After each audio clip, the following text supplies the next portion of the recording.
base recipe. This is palm, olive, coconut, a little bit of rapeseed in there, I think, and I'll leave a recipe in the description box. Going to add our lye into that. We're just going to strain it because there is some mulberry silk in that particular lye solution, and we just want to get rid of anything that might be in there that we don't want going into our soap. So I'm soaping very cool at around about 30 degrees. Now, because of the palm oil and stuff in there, this could give me false trace, and I do want to work at a very low emulsion because my fragrance oil for this particular batch is English Freesia and pear, or pear and English Freesia. Because it's a floral fragrance, it is going to affect the trace a little bit. So I don't want to really take this too far past trace, so I won't be able to work with it because I do want a bit of a swirl in there. So I'm going to bring this up to a very, very light emulsion, or a light trace, just emulsion, just so I can get that poured out, coloured, and get everything sorted. We'll add the fragrance in a little bit. And in my little pots there, you'll see that I've got some colours picked out. I've got a beautiful kind of neon red that I've just taken a little bit of the edge off with some red oxide. And then I've got a beautiful green colour there, which is a mix of a lake green plus a little bit of blue oxide powder. Just again, dull down that mica powder to be a little bit less strong in the batch. So I'm just going to clean the head of the stick blender off here, and then we're going to just give this a quick stir, just make sure that I have got an emulsion, and just make sure that everything is binding, because we need to work pretty fast on this one to get the swirl that we're looking for on it. So I'm giving it a good old swirl and a good old stir. Now I've zoomed in here because I want you to see the back of my jug here. And if you take a look at the back wall of the jug, the one that you can see there, can you see on that back wall how it's all starting to separate and looking quite kind of grainy and gritty? That is a perfect example of not being at emulsion. And you can see on the stick blender there it was breaking apart. So I'm going to bring my stick blender back in, and I'm going to give this another little blitz so we get it into an emulsion. And we'll come back in a little bit and see when that emulsion has happened, how the soap then looks. So in just here, you're going to see me pull the stick blender out in just a second. Giving it a bit of a stir at the moment, but once we pull that back out, you will notice that the stick blender has a nice coating on it. And just around the top of the blender there, you'll see, again, it's breaking apart. So we didn't have an emulsion. We didn't have that trace we were looking for. We needed to go back in. And now see how that is like a beautifully homogeneous mixture on the end of the stick blender. That's what we're looking for. We want that nice, smooth look and feel to the soap. Now, if I scrape the rest of that in, it will all incorporate. But we do have a nice emulsion on that batter now. So because I'm working with a small mould, I'm going to just pour off a couple of little bits of my batter here.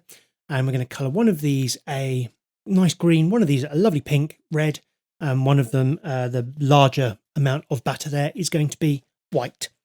So in order for my colours to disperse, I've already mixed them into some of the batch oils. And you can see that because of that little bit of clay, or the oxide that I'm using, it has thickened up a little bit. But we'll pop that in, and because it has been dispersed, it should just stir into here beautifully. Now look at that colour. So using that mixture of a neon red, plus dulling it down just a touch with some red oxide, you get this kind of beautiful kind of cherry pink, pinky pink. It's just a beautiful colour and I absolutely love it. And you notice I'm going through and I'm stirring each of these bowls in turn, all of these jugs in turn, just to make sure that nothing is setting up on me and that everything is nice and fluid. So again, this green, you can see it's a bit thicker than normal. We've got that blue and a little bit of, I think there's a little bit of yellow oxide in there as well, along with a lake green, just for this green colour to give a nice kind of rich green. So we're going to get these swirls going through our soap with these two colours, making sure I'm scraping up all of that plain batter and mixing it in. And again, I'll go back, just make sure that they're all staying nice and thin. And this is the mould we're going to use. So we're just going to go with a really simple hanger swirl, because if the batter does thicken up a little bit on me once the colourant is added, I've at least got a fighting chance to get some swirls going through it. So it'll be a little bit of a kind of drop swirl and a bit of a hanger swirl going through it. One of the really important things is when you're doing a swirl like this is to make sure you've got all of your equipment on hand. You want your hanger tool there. You want your fragrance ready to go. You want everything ready to go so you can work quickly and adapt if necessary. So just in my pot there, I've got some oil dispersible titanium dioxide. And again, it's dispersed already so that when I put it into something like this, I am not having to work it too hard. This did seem a little bit kind of clumpy to me. So I think we might just put a little bit more of the titanium dioxide in to get a really nice white colour and try and negate some of that kind of grittiness in there. And it will dissipate. We just need to kind of work it through. So what we'll do is we'll get our fragrance oil into here now. And as I say, I'm using a English Freesia and pear, or pear and English Freesia, however you want to say it. Now I've gone with that fragrance because it's got a little bit more fruit to it, and the kind of English Freesia is a lighter floral fragrance than a heavy rose. It's less Turkish delighty. I prefer it, but it will still give you that kind of English rose nose to it. So it will work, and I love it. So you'll notice now that as I'm stirring this in, it's going to get thicker, and we really are going to have to start motoring with this particular pour. So I'm just stirring that fragrance through so it is fully stirred in. And you'll notice here that we're getting a bit thicker. We're starting to get some real kind of thickness in that white batter particularly. So we're going to have to work pretty quick. And we're going to do just a very simple drop swirl into the top of this soap. And we'll start with the pink and we'll move through. And we'll start with the green. We want the green on the bottom like leaves and the pink on top like the flowers. So we're going to put all of that through, pouring in from a decent height so we get a nice way down. So we've got the green that's gone in, saving a little bit for the top. Then we're going to do exactly the same with the pink. So we're just going to pop that in and just pour that all the way through. Notice how we're getting a bit lumpy in there. That's absolutely fine, but it does mean that that was really starting to speed up. Mess everywhere. Let's get that cleaned up and come back and I'll show you the technique with the hanger. So we've got that all tidied up. We're just going to pop our hanger in and we're going to give this kind of a few swirls just to get that going through. You do have to be quite careful with a soap where you're using red and green together, because essentially what you're doing is you're mixing reds, greens and reds, blues and yellows. And the combination of red, blue and yellow will always make a brown. So when you're using a combination like red and green, less is more. You'll get less muddying, less of that brown colour coming through, and a better swirl overall. So just be a little bit careful with that one. And now we're just going to add some of this batter that we've got left over onto the top and do a bit of swirling on the top. But notice how in that, what was it, half a minute maybe, that batter has started really thickening up quite quickly. And that's a floral fragrance for you. And I knew we were going to have this issue with it potentially speeding up on me. So what I did is I made sure that I had everything ready to go. Everything was in place. All I needed to do was make the pour. And that's kind of quite critical when it comes to a design like this and you're using a floral fragrance. So once we've got these colours on the top, we can then start to do our final design. So we're getting just that last little bit of green in there. And again, less is more when it comes to these. You're mixing reds, greens, you're mixing the full primary palette, which will always give you a brown colour. So just be very, very careful and tidy as you go. Messy soapers are a happy soaper, I think. But again, you do need to tidy up after yourself a little bit. So what we're going to do is we're just going to do a very simple swirl on the top of this. Actually, most of this is going to be covered. But for those little bits that aren't covered, we might see through. So I just want to make sure this is all beautiful, just in case anything doesn't cover. But most of it does get covered. So we're going to go up and down in one direction like that. Give it a turn, and we're going to go up and down in the opposite direction, giving us this beautiful top. Not too much, but just enough. And then what we'll do is we'll finish this top off by just kind of giving it a little bit of a swirl like that. And in a previous tutorial, I made some soap roses, which I will leave a card on the screen now so you can go and watch that video. And here they are. And we're basically going to just pop these onto the top of the soap whilst it's still quite wet, but will support the weight of them. And we're just going to pop them in and just make this top look absolutely stunning with all of these roses on them. Now, the idea is that you get as many roses on here as you can. And then once you've got all of those roses in, you will let the soap saponify, set up so it becomes nice and hard. And then before we unmold it, we're going to pipe in the leaves for the roses. And in that way, we can make this look like a proper rose garden. Then we'll cut it and see what it looks like inside. So what you'll see I'm doing now is I've got some big roses that are really not going to fit on this little mold. So I'm just going to chop them in half and make sure that the half section is butted up against a wall. So up against the wall of the mold like that.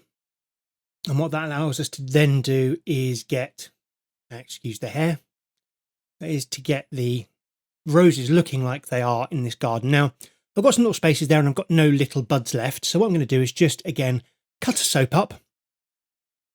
So I've got this really big one here. We're going to cut like the edge section off to go into, there's a rather larger bit there, but we're going to cut that off there and create a square which should fit in there. And we can cover the edge of that with some foliage, some leaves that we're going to pipe in the next stage. And I'm just making sure that they are really well pushed into the soap. And again, I did all the patterning on the top. It's just part of what I like to do, is just make sure that it looks neat and tidy. And we're going to just kind of slot these bits of roses in where we've got some gaps. And again, you don't need to use a whole rose. These are essentially going to be cut down into bars. So you're going to cut through the roses anyway. This is just really filling all of that space in. And then when it comes to it, we will do our piping. So we're mixing up the piping here, and it's exactly the same recipe that I was using before. This time, again, it's the green lake mica. I've got some blue oxide and some yellow oxide, but there's a little bit more blue in there just to make it a little deeper, a little more kind of leaf green. And I'm mixing this up in a little pot with what is known on Amazon as a frappe mixer. They're awesome for just doing these really small batches of colour, ready to do for like piping and stuff like that. So your piping is ready once it holds its own shape against the edge of the container and doesn't kind of slide back down. So this is pretty much perfect. Now, in order to put this into the bag, there are two ways of doing it. The first one I'm going to show you is just using your hand. And this works if you've got a large container that is actually quite heavy and will hold its own, because essentially what you're going to try and do is use your hand. So if you open up the piping bag, and then where it folds, you're going to use this part of your fingers to scrape off onto. So where your kind of fingers sit like that, you're going to put the spatula against that section and then pull it back along your fingers to scrape off the soap. And as you can see, this pot is a bit light. So you put the bag in like that, and then you grab your soap, put it into the bag, flip it over and scrape it off onto your finger. And you can do that. And as I say, this is really useful if you've got a large container that's quite heavy. For me, this is a bit light and it's going to flow everywhere. So rather than doing that, you pop it into a jar, as you can see here, and then just scrape your piping into the jar like that. Okay, so we'll just get all of that into there. Now, this is going to probably be way too much for this little set of piping here. But what I do is, because it's like a standard recipe, I will pop the rest of that into little molds, and those molds will become little soaps that I can either take away with me when I go anywhere, or are just really nice little gifts to give to people. So any soap that I do have left over won't go to waste. So we have our piping into its bag. Now, I use a scraper like this. This is a bread scraper. I have a ton of them from a bakery, but you can use a credit card, you can use a plastic acrylic, you can use the side of a mold if it comes apart. And all you're doing is just scraping it along to move all of that soap down into it. So again, we don't want to waste any of this. Oils are expensive now. We don't want to waste our soaps. That's a great way of just making sure all of the all of the soap goes down into your piping bag. And what we're going to do is just tie a knot in the end of it, because we need to move the soap backwards so we can create a leaf tip on the end of the bag. And the easiest way of stopping it all fall out is by doing this. So we're going to create that leaf tip by cutting into the bag in this fashion. So 2 little snips up into the bag to create a V shape. Now I'm going to show on screen in a second a little animation. And this is going to show the shape that you want to create. And then you're going to take that away. And it creates this kind of opening that you can see.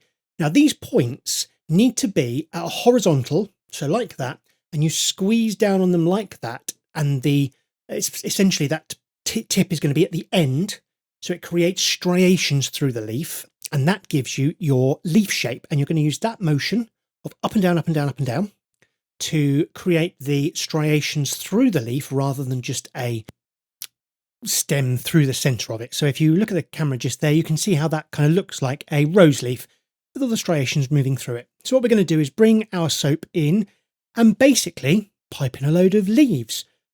So I'll show you how this kind of works. So you'll be able to see here that I kind of put it into the soap, make sure that it's touching the base and give it that little wiggle and pull. So you do need to get your batter at the right trace for this. Otherwise it isn't going to work and it's just going to kind of fall everywhere. So just make sure that your batter is very well set up and that you can make sure that it's holding its weight. And the best way to get the most amount of time to use a piping soap is to make it at emulsion first and just allow it to come to trace over time. So we speed this up here and you can just see I'm filling in all the little spaces, just using the same motion, getting that little kind of wiggle in it to get those leaves looking like rose leaves and filling up the space. It's a very easy technique, very simple, but it is very effective, and you don't need to buy a load of expensive equipment and a load of expensive piping tips in order to achieve something that looks absolutely fantastic in the end. We let that saponify overnight, and here is the final soap. So you can see that's now all set up absolutely beautifully.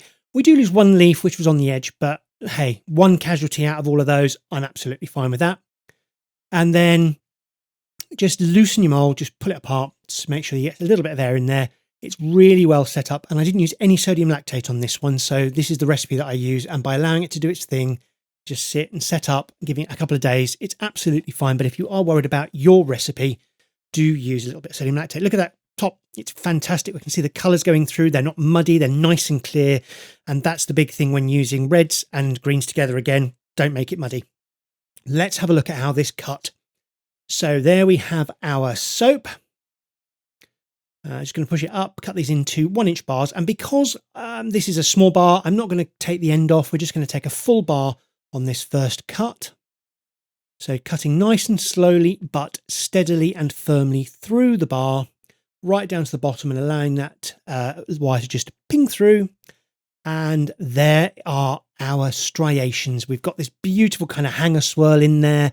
We've mixed everything together enough that we have this beautiful swirl, but we've not mixed it so much that we're getting a lot of kind of odd shapes going on in there or too much muddiness of colour. So that is our rose garden soap. And if you haven't already, please give this video a like, and also please subscribe to my channel. It helps me grow and it helps me make more videos for everyone out there. When you subscribe, you can click the bell icon to get notified when a new video is uploaded. And until next time, thanks a lot, soapsters.